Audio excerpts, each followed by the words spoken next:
Hello, hello, hello, and it's another week here at ADDAZERO headquarters, or at least the alternative to ADDAZERO headquarters. I'm sat in my dining room. It's far too hot in the office this afternoon, so I've stepped out away from the warmth of the office to be able to come and deliver this week's ADDAZERO live and unplugged. I'm delighted to be able to share a little bit more with you with regards to exactly what it is that we've been doing and some more of the content within ADDAZERO Establishing BaseCamp. Again, this is a 7-year study into what causes good businesses to fail and what lessons can we learn so the same fate doesn't apply to each and every one of us. And it's not a reading book as such. There's a very distinct, lengthy and very detailed contents page of nearly 7 pages of contents page to be able to help you as a business owners to really fully understand this exactly.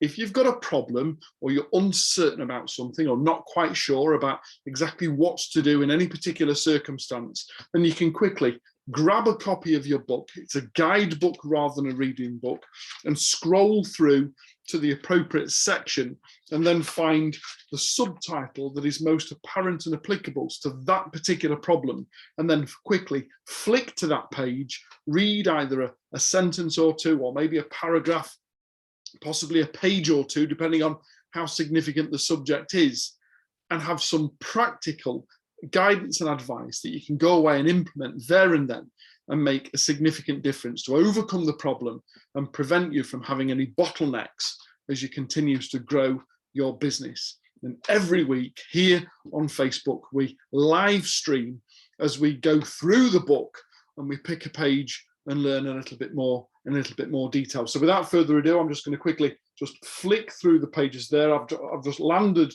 on, I'm not going to do that one. It's the same page as last week. I'll tell you what, let's give it a better. I'm going to close my eyes. I'm going to scroll through and we're on page 78 and 79 in this week's episode.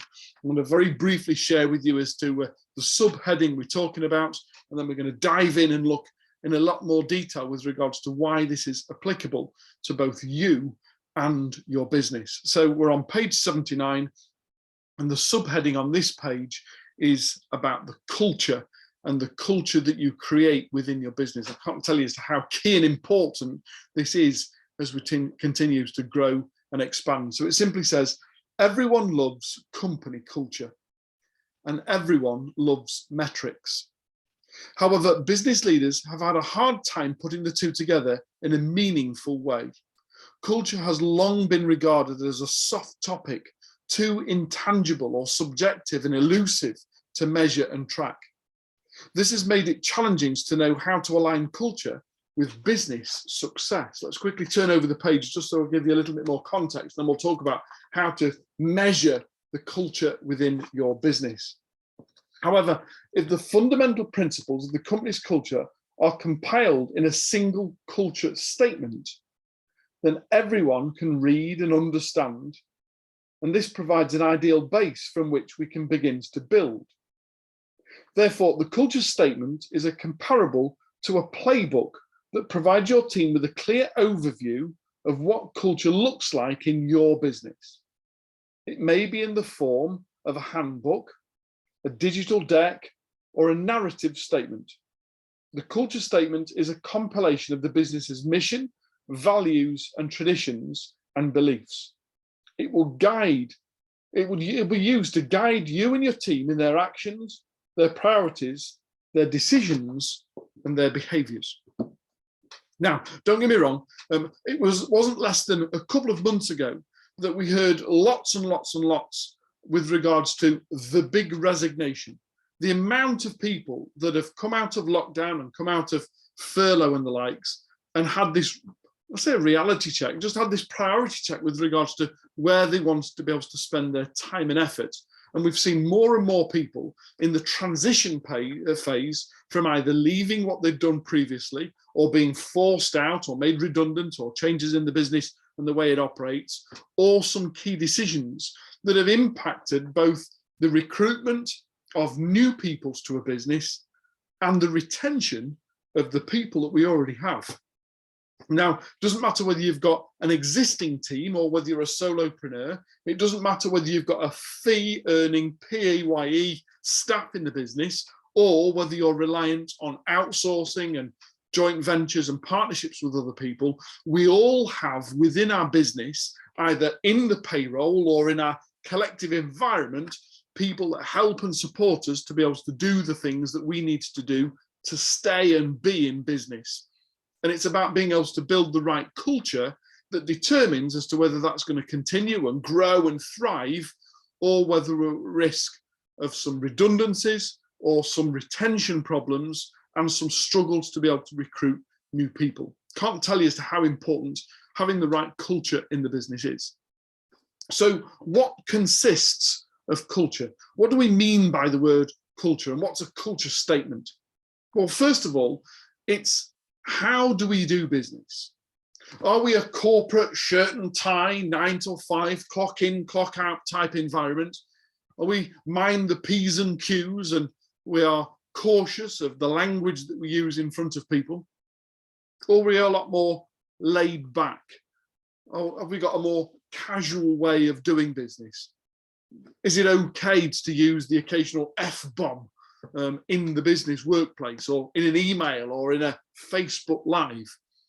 Culture determines how we operate, the behaviours and the expected behaviours, not of individuals, although that is key and important, but the business determines in order to be able to build its identity. And we need to be able to have a good understanding with regards to what are the parameters in which we are operating and that you can't go beyond.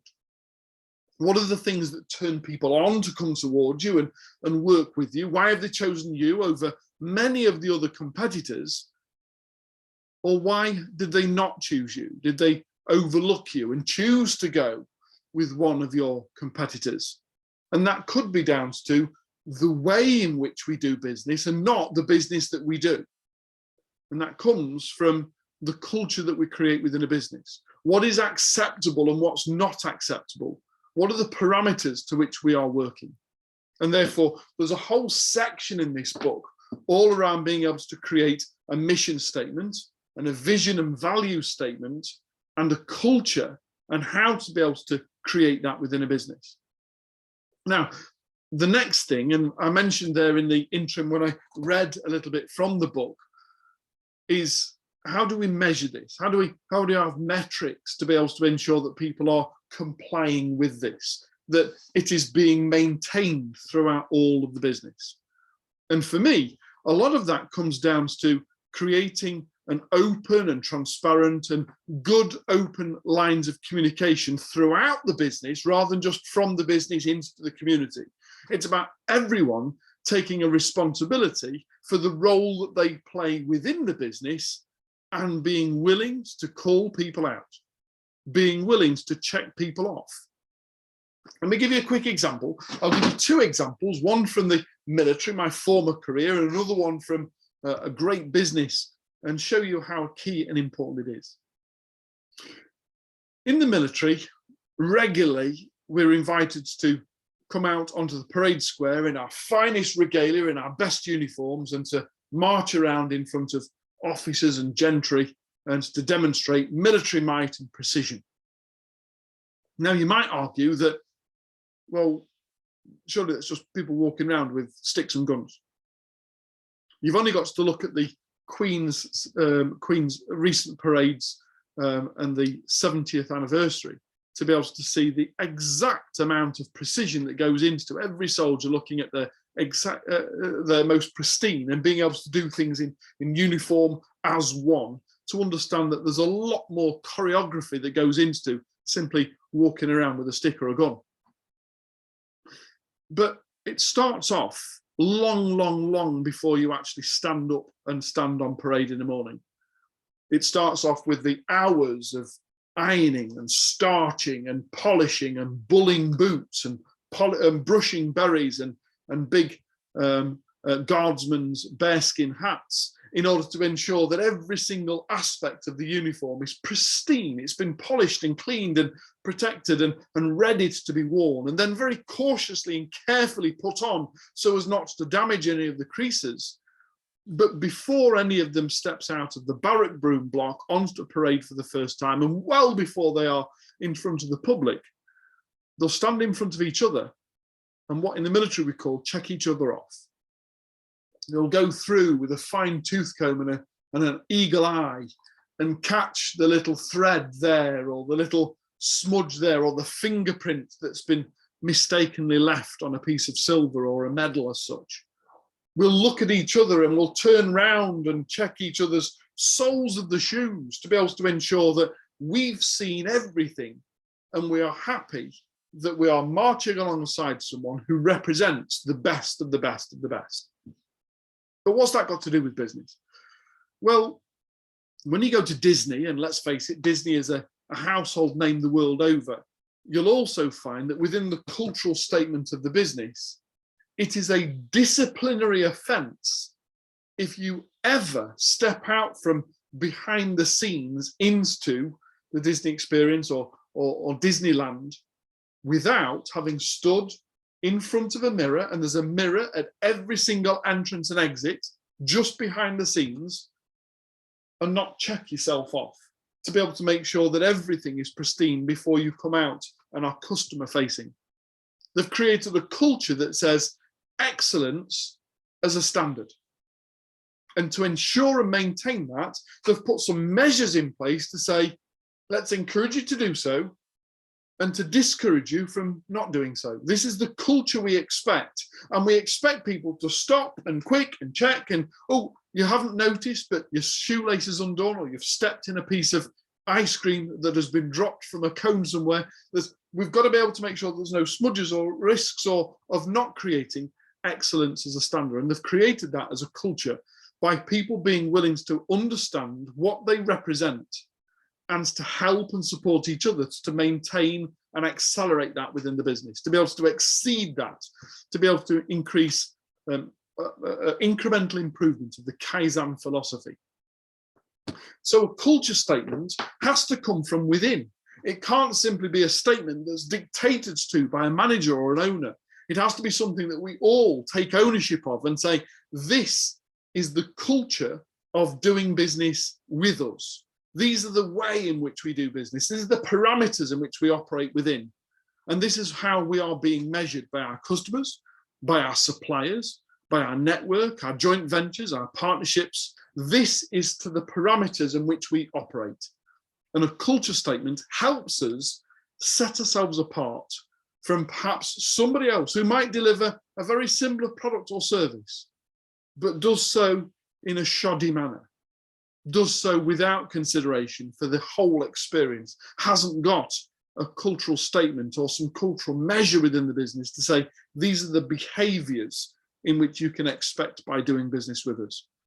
So today, it's all about vision, values, and culture, and creating the right behaviors within a business to not only attract customers to us, but also for our employees and our wider community, for our recruits, for our onboarding process, to be able to help people understand the benefits of working together towards something beyond that we could ever achieve on our own. And if we can create a healthy culture in a business, you often find that it creates proactive and forward-thinking minds where people are continually contributing towards how do we get the best out of each other and from the experience of being here in this business. Hope that helps. If you haven't already got a copy, simply visit addazero.co.uk and click on the shop so you can have a personally signed copy of ADDAZERO, the ultimate guide in sustainable scale, establishing BaseCamp. That was an extract from today. I look forward to being able to share some more with you at the same time on Monday next week. God bless, take care, and I look forward to being able to read all the comments and invite you to write under this video with regards to what does a culture statement means to you in your business? What is your culture and how are you evolving that within your business? Like I say, God bless, take care, and I'll see you again real soon.